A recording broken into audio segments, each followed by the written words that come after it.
ব্যবধান মাত্র 10 দিনের। গত 18 জানুয়ারি সিঙ্গুরে সভা করেছিলেন প্রধানমন্ত্রী নরেন্দ্র মোদী। সেই সভার মঞ্চ বাঁধা হয়েছিল টাটা কারখানার ধুধু মাঠে। তার ঠিক 10 দিনের মাথায় বুধবার সিঙ্গুর সফরে যাচ্ছেন মুখ্যমন্ত্রী মমতা বন্দ্যোপাধ্যায়।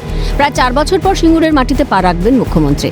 জানা গেছে, বুধবার সিঙ্গুরের বারুইপাড়া পলতাগড় গ্রাম পঞ্চায়েতের ইন্দ্রখালী এলাকায় সভা করবেন তিনি। সেখানে হবে দুটি মঞ্চ। একটি থেকে হবে সরকারি প্রকল্পের সহায়তা প্রদান, আর পাশের মঞ্চ থেকে হবে সমাবেশ। ইতিমধ্যে সভাস্থলের প্রস্তুতির কাজ শুরু হয়েছে জোর কদমে। সভাস্থলের উল্টো দিকে তৈরি করা হয়েছে হেলিপ্যাড। মঙ্গলবার সভাস্থলের প্রস্তুতির কাজ খতিয়ে দেখেন সিঙ্গুরের বিধায়ক তথা রাজ্যের মন্ত্রী বেচারাম মান্না সহ তৃণমূলের অন্যান্য নেতারা। এছাড়া মঙ্গলবার হেলিকপ্টারের ট্রায়াল রান হয়। রাজ্যের মন্ত্রী বেচারাম মান্নার দাবি, সিঙ্গুরের এই সভা একটি মিনি ব্রিগেডের রূপ নেবে। সকলেই জানেন যে সিঙ্গুরের মাটিতে দাঁড়িয়ে যেভাবে এই নরেন্দ্র মোদী মিথ্যাচার কুৎসা বাংলার বদনাম করে গেছে, তার প্রতিবাদ এই সিঙ্গুরের মাটি থেকেই দাঁড়িয়ে রাজ্যের মুখ্যমন্ত্রী দেবেন। সেজন্য আমরা হুগলির ইতিহাসে যেসব জনসভা হয়েছে সেই জনসভাকে আমরা রেকর্ড ভেঙে দেবো। এটা একটা মিনি ব্রিগেডের পরিণত। প্রসঙ্গত, মুখ্যমন্ত্রীর সভায় 10 দিন আগে সিঙ্গুরে সভা করেছিলেন প্রধানমন্ত্রী নরেন্দ্র মোদী। মানুষের প্রত্যাশা ছিল ভোটমুখী বাংলার জন্য এই সভা থেকে শিল্প সংক্রান্ত বড় কোনো ঘোষণা করবেন তিনি। কিন্তু এ ধরনের কোনো ঘোষণাই করেননি প্রধানমন্ত্রী। তাতে সিঙ্গুরের মানুষ যে কিছুটা আশাহত হয়েছেন, নানা মহল থেকে সেই দাবিই করা হচ্ছে। যদিও সেই দাবিকে মানতে নারাজ পদ্ম শিবির। বিজেপির রাজ্য সম্পাদক দীপাঞ্জন গুহর দাবি, সিঙ্গুরের সত্যিকারের সমস্যার সমাধানের কথা বলছিলেন প্রধানমন্ত্রী। সরকারি অনুষ্ঠানে ওখানে প্রকল্প যখন উদ্বোধন হয়েছে, তখন উনি নিজে সিঙ্গুরে সবের কথা বলেছেন।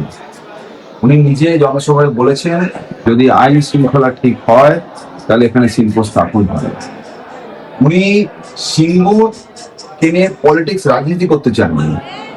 সিঙ্গুরের সত্যিকারের সমস্যার সমাধানের কথা বলেছেন। এখানকার যে আইন শৃঙ্খলার অবস্থা, সেখানে কোনো শিল্পপতি এখানে আসতে ভয় পাবে। এদিকে শিল্পায়ন প্রসঙ্গে বিরোধীদের অভিযোগকে নস্যাৎ করেছে রাজ্যের শাসক শিবির। তৃণমূলের রাজ্য সাধারণ সম্পাদক কুণাল ঘোষের দাবি, তৃণমূল কখনোই শিল্প বিরোধী নয়। মমতা বন্দ্যোপাধ্যায় এবং তৃণমূল কংগ্রেস কোনো অবস্থায় শিল্প বিরোধী নয়, টাটাদেরও বিরোধী নয়। টাটারা তো এখনো কত কাজ করছে।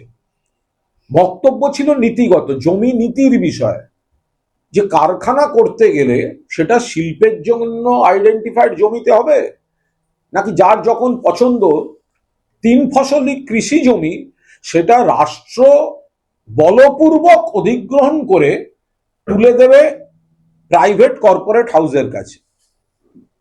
তো এই নীতিগত বিষয়টা নিয়েই আপত্তি ছিল। সামনেই রাজ্যে বিধানসভা নির্বাচন। তার আগে ফের খবরের শিরোনামে সিঙ্গুর। 2 দশক আগে বুদ্ধদেব ভট্টাচার্য, নিরুপম সেন, শ্যামল চক্রবর্তীরা সিঙ্গুরে সভা করলেই তার পাল্টা সভা করতে যেতেন মমতা, মুকুল রায়, মদন মিত্ররা। 2 দশক পরে প্রধানমন্ত্রী মোদীর পাল্টা সভা করতে সেই সিঙ্গুরেই যাচ্ছেন মুখ্যমন্ত্রী মমতা বন্দ্যোপাধ্যায়। শিল্প বনাম কৃষি নয়, তৃণমূল বনাম বিজেপি, মোদী বনাম দিদি। এখন দেখার সিঙ্গুর থেকে রাজ্যবাসীর উদ্দেশ্যে কি বার্তা দেন রাজ্যের প্রশাসনিক প্রধান। সুভাষ মজুমদারের রিপোর্ট, ক্যালকাটা নিউজ।